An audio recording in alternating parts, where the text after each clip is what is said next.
প্রিয় দর্শক আসসালামু আলাইকুম। আমরা চলে এসেছি নওগাঁ জেলার ধামুরহাট উপজেলার আগ্রাদিগুন ইউনিয়নের পাশে একটি বাগানে। মূলত এই বাগানে সাইট্রাস জাতীয় উদ্ভিদ এখানে চাষাবাদ করা হচ্ছে এবং আপনারা জানেন যে নওগাঁ জেলার ধামুরহাট থানার এই আগ্রাদিগুন সাইটটা কিন্তু একেবারে উঁচু জমি এবং এখানে পানির লেয়ারটা অনেক নিচে, যার কারণে আমরা যে সাধারণত যে দানা জাতীয় ফসল চাষ করতে চাই সেটা এখানে সম্ভব না। এবং দেখা যাচ্ছে যে মোটামুটি যদিও সম্ভব হয় সেক্ষেত্রে সম্পূর্ণটা সেচ নির্ভর, কিন্তু এখানে লেয়ারটা নিচে হওয়ার কারণে এখানে মূলত এখন সকল চাষি বাগানের দিকে ঝুঁকে পড়ছে। তো তেমনি আমি যে বাগানে দাঁড়িয়ে আছি এটা মূলত মিশ্র বাগান এবং এখানে ভ্যারাইটি রকমের গাছ আছে। এখানে মালটা, কমলা, এরপর G9 কলা, আম, তারপর পেয়ারা, আমরা এক এক করে সবগুলোই আপনাদের দেখাবো। প্রথমে আমি দেখাচ্ছি এটা হচ্ছে বাড়িওয়ান মালটা। এইরকম গাছগুলো এগুলো দেখতে পাচ্ছেন প্রায় 12 ফিট 15 ফিট পর্যন্ত এইরকম উঁচু গাছ এই বাগানে প্রায় 350 মতো বাড়িওয়ান মালটার আছে।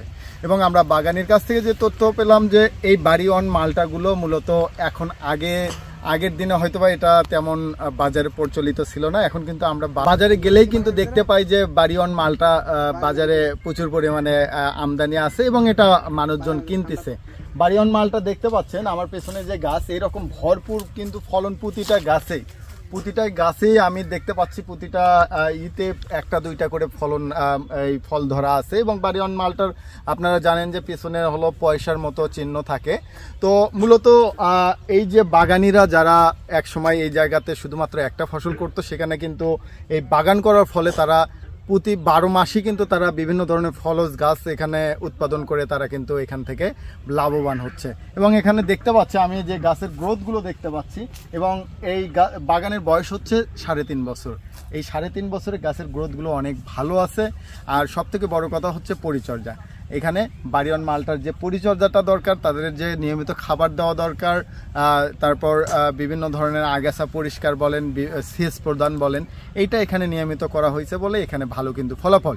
আমরা একটু দেখব দার্জিলিং কমলার এখানে কি অবস্থা। তো দর্শক, এখানে আমরা যে গাছের নিচে দাঁড়িয়ে আছি এটা মূলত দার্জিলিং কমলা এবং এই যে একটা গাছ 3.5 বছরের গাছ, ভরপুর ডালপালা, ভরপুর ফলন এবং প্রতিটা ডালেই কিন্তু এখানে আসলে এখন ফলগুলো অনেক ছোট, আমি ওইভাবে দেখাতে পাচ্ছি না, কিন্তু যে পরিমাণে ফল ধরছে এটা আসলে আমরা যদি কিছুদিন পর এসে দেখি বা পাকা অবস্থায় দেখি তাহলে মনে হয় এই ফলের ভরে এটা ভেঙে যাওয়ার উপক্রম হবে।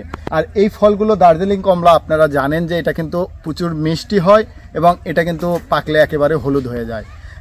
আর একটা ব্যাপার হচ্ছে এটা সাইজে কিন্তু 4টা কেজি আসে, মানে সাইজটাও অনেক বড় হয়।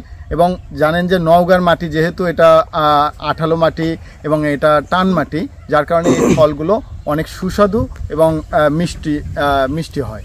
তো এটা মূলত আমাদের দার্জিলিং কমলার যে গাছগুলো, আমরা 3.5 বছরের গাছ যদি এই রকম ফল আসে, আশা করা যায় যে এখানে আরও 2-1 বছর পর আরও এটা বড় হবে এবং আরও যে ডালপালা বেশি হলে কিন্তু এখান থেকে ফলন আরও ভালো হবে। এবং এই বাগানে আমরা দেখতে পাচ্ছি প্রতিটা গাছ একেবারে অনেক সুন্দর এবং সজীব গাছ, যেগুলোর যত্নটাও ভালোভাবে নেওয়া হচ্ছে। আমি গোড়ার দিকে যদি দেখাই একটু, এখানে যেহেতু পানির অভাব, প্রতিটা গাছের গোড়ায় কিন্তু ড্রিপ ইরিগেশনের সিস্টেম করা আছে।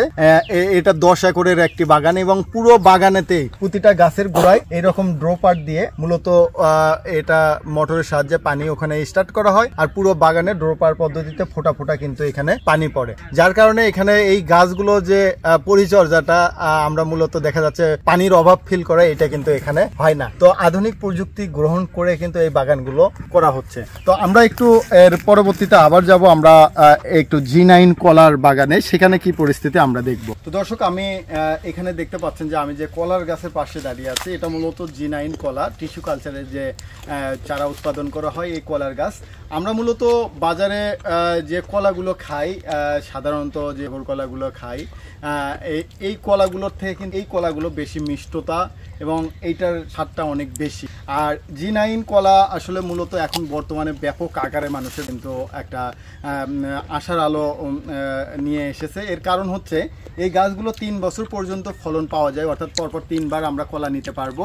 এবং এই গাছগুলোতে একটা সুবিধা হচ্ছে যে এখানে কলার যে মেইন রোগগুলো, পানামা রোগ, সিকাটোকা রোগ, এই জাতীয় রোগগুলো মূলত এই গাছে হয় না, যার কারণে একটা কলা বাগানে তার স্বপ্ন নিয়ে তারা চাষাবাদ শুরু করে, মূলত এই স্বপ্নটা কিন্তু বাস্তবায়ন হতে এটা বিশাল একটা সাহায্য করে।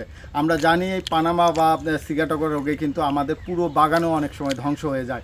আর এখানে যে কলার যে ঘাউটটা বা কলার যে ফলের ইটা দেখতেছেন ছড়িটা, এটা মূলত দেখা যাচ্ছে যে এই বড়র দিক থেকে অনেক বড় হয় এবং মানে সাধারণ কলার থেকে বড় হয়, এবং এইগুলো কিন্তু দেখেন অনেক মোটা, বাজারে যে কলাগুলো আমরা খেয়ে থাকি তার থেকে অনেক মোটা, যার কারণে বর্তমানে G9 কলা চাষাবাদটা অনেক অনেক বেশি প্রফিটেবল। এবং যারা চাষি ভাইরা যারা কলা করতে চাচ্ছেন তারা কিন্তু চাইলে এই G9 বা টিস্যু কালচারের যে চারাগুলো আছে এই চারাগুলো সংগ্রহ করে আপনারা এই কলাগুলো করতে পারবেন। এবং পরবর্তীতে দেখা যাচ্ছে যে এখান থেকে যে শাখার বের হবে এই শাখারগুলো নিয়েও কিন্তু আপনারা চাইলে বাগানে এটা রোপণ করতে পারেন।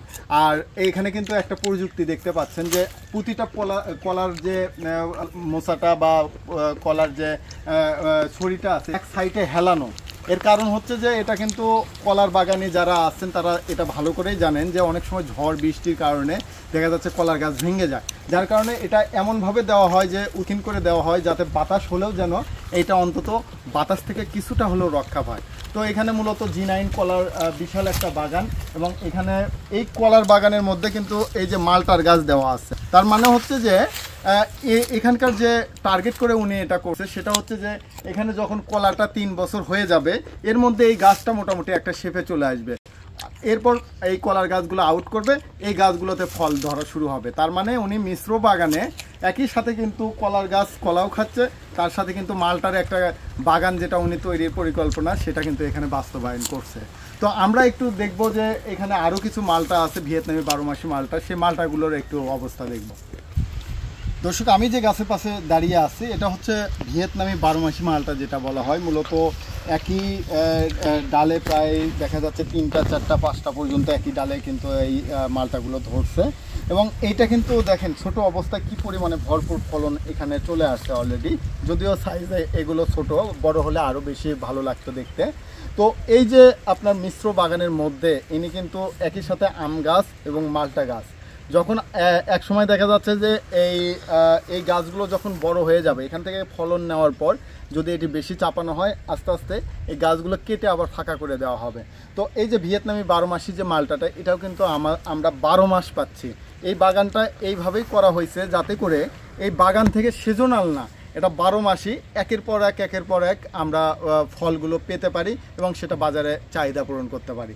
তো সে কারণে 12 মাসি ভিয়েতনামি মালটাটাও কিন্তু এখানে সংযোজন করা হয়েছে। এর পাশাপাশি এ পাশে দেখতে পাচ্ছেন যে আমের গাছ, এখানে বিভিন্ন ভ্যারাইটির আম লাগানো আছে। এটা মূলত আমরুপালি আম, আপনারা দেখতে পাচ্ছেন এই গাছগুলোকে বড় করা হয় না, এটা মূলত ছোট শেপ রেখেই কিন্তু এর ডালগুলো কাটিং করে দেওয়া হয় যাতে করে এই ছোট অবস্থাতেই এটাতে ভরপুর ফলন আসে, পরিচর্যা করতে ভালো হয়।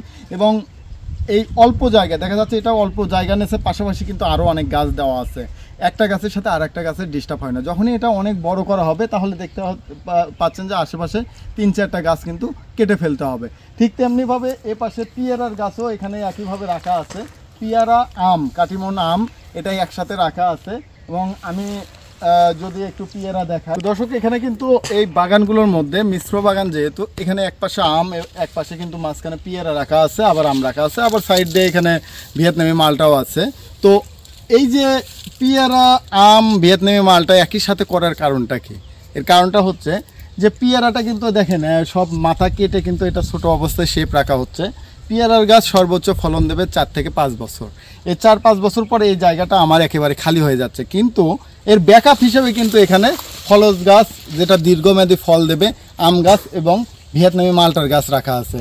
তো এটা আমার ফসলটা খেতে খেতে এটা কিন্তু মোটামুটি বড় হয়ে যাবে, আমার এই গাছ তুলে ফেললেও এটা যে পরিমাণে জায়গা নেবে তখন এটা আবার ভরপুর ফলন দেবে। তো এখানকার মূলত যে বাগানগুলো করা হয়েছে এটা কিন্তু এইভাবে একেবারে সাজানো গোছানো টার্গেট করে করা হয়েছে। আর আমি দেখতে পেলাম যে প্রতিটা গাছে পিয়ারা বলেন আম বলেন মালটা বলেন ভরপুর ফলন। এর একটাই কারণ, সেটা হচ্ছে এখানে প্রচুর পরিমাণে খাবার দেওয়া হয়, নিয়মিত স্প্রে করা হয় এবং এখানে যত্নটা সঠিকভাবে করা হয়। এই কারণে এখানে মূলত এই ভরপুর ফলনটা হয়ে থাকে। তো আমরা একটু আরও কিছু 12 মাসি আম বা কাটিমন অন্যান্য জাত আছে, আমরা একটু সেগুলো দেখব। তো দর্শক, এখানে কিন্তু যে বাগান আমের বাগান করা হয়েছে, এখানে কিন্তু এই পাশে দেখতে পাচ্ছি ব্যানানা ম্যাঙ্গো আছে, আর এই পাশে দেখতে পাচ্ছেন যে কত সুন্দর একবারে টকটকে কালার। এটা মূলত সূর্য ডিম বলে, এর আগে আমরা যে একটা আমের আলোড়ন সৃষ্টি হয়েছিল সেই আমটাই কিন্তু এটা সূর্য ডিম। মূলত এই বাগানে এরকম হাই কোয়ালিটির আম গাছগুলো রাখা আছে এবং এগুলো ভালো পরিমাণে ধরছে, ভালো ওজনও হবে প্রতিটা আমের। তো এইরকম হাই ভ্যালু আমের গাছগুলো কিন্তু আমাদের এখানকার যে বাগানি ভাই উনি কিন্তু এখানে রেখেছেন। এখানে মূলত ব্যানানা ম্যাঙ্গো, সূর্য ডিম, এর পাশাপাশি বাড়ি ফোর, কাটিমন, 12 মাসি যে কাটিমনগুলো, এইগুলো এখানে কিন্তু উনি এইভাবে করছেন। তো আমরা একটু আরও একটু দেখবো যে এখানে আর কি কি ভ্যারাইটি উনি রাখছেন সে নিয়ে কথা বলবো। দর্শক, আমরা এই বাগানের যিনি সত্ত্বাধিকারী ওনার সাথে একটু কথা বলবো। আসসালামু আলাইকুম। কেমন আছেন? আপনার এই যে একটা সুন্দর সাজানো গোছানো একটি বাগানে আমরা আসছি আজকে ভিজিটে, আপনি একটু আপনার টোটাল ওভারভিউ যে এখানে কত বছর হলো শুরু করছেন, আপনার নাম, ঠিকানা এবং এখান থেকে কেমন আপনার প্রফিট আসতেছে এটা একটু দর্শকদের উদ্দেশ্যে বলবেন। আমি মোহাম্মদ সাইদুল ইসলাম, আমার বাসা রামচন্দ্রপুর, আগ্রাদিগুন, ধামরহাট, নওগাঁ। আমি এখানে বাগান শুরু করছি 2020 সালের আপনার মে মাসে। তো প্রথম আমার ওখানে সামনে আপনার 1.5 একর যে প্রথম বাগান শুরু করছিলাম, তখন আমার এই যে ব্যারি 1 মালটা আর আপনার দার্জিলিং কমলা দিয়ে শুরু করছিলাম। তো সেটার থেকে আস্তে পরবর্তীতে আমি পরে আরও 2 বিঘা স্টেশন করে সেখানে আপনার যে বাউ 3 যেটা 12 মাসি মালটা আছে সেটা শুরু করি। তারপর থেকে সেটা ভালো হওয়ার পরে এদিকে পরে আস্তে আস্তে জমি স্টেশন করতে করতে আজকে টোটাল আমার বাগানের এরিয়াটা হচ্ছে 10 একর, যেটা আমাদের এখানে 49 20 বিঘা আর 33 হয় 30 বিঘা। তো এই পুরো প্রজেক্টটাতে আমার প্রায় 70 লাখ টাকার মতো খরচ হয়ে গেছে।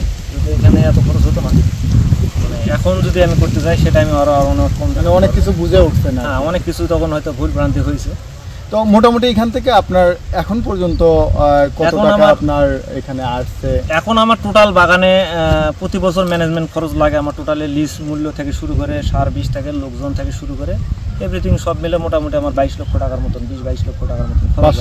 এই বছরে আপনার এখানে ভরপুর যে ফলগুলো আমি দেখলাম, এই ফলগুলোর মধ্যে কি কি আছে এই বছর আপনার বিক্রির মতো? আমার বিক্রির মতো দার্জিলিং কমলা আছে, ব্যারি 1 মালটা আছে, বাউ 3 মালটা আছে যেটা 12 মাসি, তারপর আপনার কাটিমন আছে 12 মাসি আম। এবার আশা করতেছেন কতখানি? এবছর এবার আছে গাছ প্রতি তাও 30-40 কেজি। 30-40 কেজি? হ্যাঁ, কারণ এগুলা তো অনেক বড় হয়। বড় হয়, এর 4টা কেজি? 4টা 5টা 6টা। তো সেক্ষেত্রে আপনার দার্জিলিং কমলার গাছ কতগুলো আছে? 130টা। 130। আর মালটার গাছ? ব্যারি 1 আছে 315টা। 315। তাহলে এটার থেকে আপনার মোটামুটি একটা ভালো একটা ওইটার থেকে ওই আয়টা দিয়ে এদিকে কভার হবে চলতেছি। আচ্ছা, আর এর পাশাপাশি আমি পেয়ারার গাছ দেখলাম, এখান থেকে পেয়ারার কি রকম আপনার? পেয়ারা এখানে পেয়ারা আমাদের ভালো প্রোডাকশন হয়, পেয়ারাটা আমাকে খুব হেল্প করে। পেয়ারা আসলে যারা একবার করছে তারা আসলে পেয়ারাটা ছাড়তে পারবে না। যেমন আমাদের ওইদিকে পেয়ারা ছিল, ওটা আমরা এই বছর কাটে ফেললাম, আর এগুলা আবার এই বছর থেকে আবার ফল নিচ্ছি। আমের গাছ এইখানে যে আমের গাছগুলো আছে এটা পরীক্ষামূলকভাবে লাগানো। পরীক্ষামূলক বলতে যে আসলে এই জাতগুলো আমরা অনেক ধরনের কথা শুনতে পাচ্ছি। তো এখন কথা তো আমরা মিডিয়াতে শুনতে পাচ্ছি, কিন্তু বাস্তবে আসলে কি অবস্থা এগুলা এখন আমাদের এখানে যে জাতগুলো চাষ হচ্ছে অনেক পুরাতন জাত হারে চলে যাচ্ছে। যেমন ন্যাংরা এক সময় খুবই জনপ্রিয় ছিল, ন্যাংরা বলতে আমের রাজা ন্যাংরা একটা কথাই ছিল, অথচ আজকে আর হচ্ছে না, তার বাজার ভ্যালু নাই, তারা বিভিন্ন রোগ বালাই দেখা দিচ্ছে, ঠিক মতন ফল আসতেছে না। তো নানান কারণে এই জাতগুলো এক সময় হারে যাচ্ছে আমাদের মাঝে থেকে। আর নতুন নতুন কিছু জাত চলে আসছে যেগুলো আবহাওয়ার সঙ্গে আসলে অনেকটা ম্যাচ করে সহ্য করে থাকতে পারে, টিকে